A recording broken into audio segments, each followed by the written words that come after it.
Parçeya sereke ya jiyanê av bixwe. Li nava Amedê kolaneke navê wê Qamişlo ye. Li derdora kolana Qamişlo û li temamê Amedê pirsgirêka avê tune ye. Lê li Qamişloya me pirsgirêka avê heye. Hinek taxên Qamişloyê nikarin xwe bigînin avê. Bi tankêran av dibin wan taxan. Ev problemeke mezin e. Îro mesela me pirsgirêka avê ya Qamişloyê ye. Li Qamişloyê sê îstasyonên sereke hene ku av ji wan diçe nava bajarê Qamişloyê. Ew jî Hilaliye, Ewêca û Çexçexin. Ji îstasyona Bendava Sefan jî avê dişînin hin taxên Qamişloyê.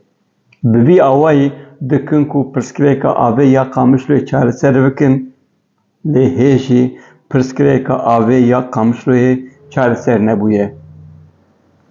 Ji îstasyona Hilêliyê pêncî û du heb bîr hene, ji wan avê dikişînin, lê ji pêncî û du bîran anha tenê çil û heft hebê wê kar dikin, yên din kar nakin.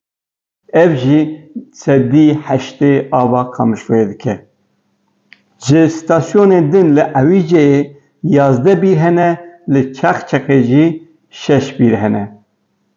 Ji van îstasyonan avê dişînin nava bajêr.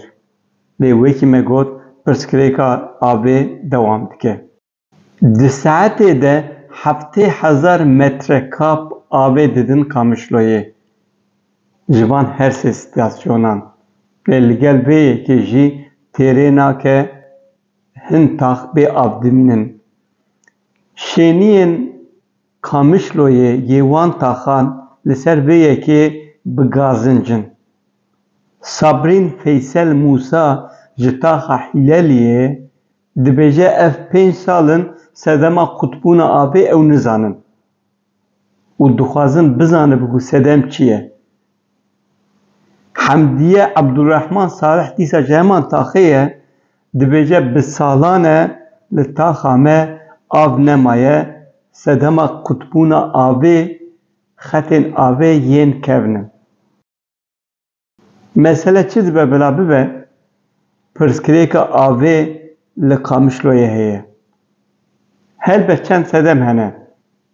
Yek jê jî ew xetên kevnin, teknolojiya kevn a bajarek û ji ber wê av qut dibe.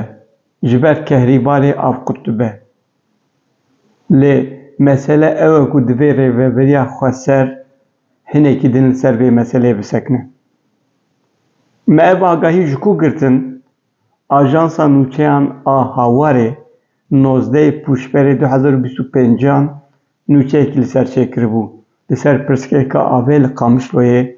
Ev kes û hin kesên din ji bo vê yekê axivîne. Li Amedê pirsgirêka avê tune ye. Divê li Qamişloyê jî pirsgirêka avê tune be.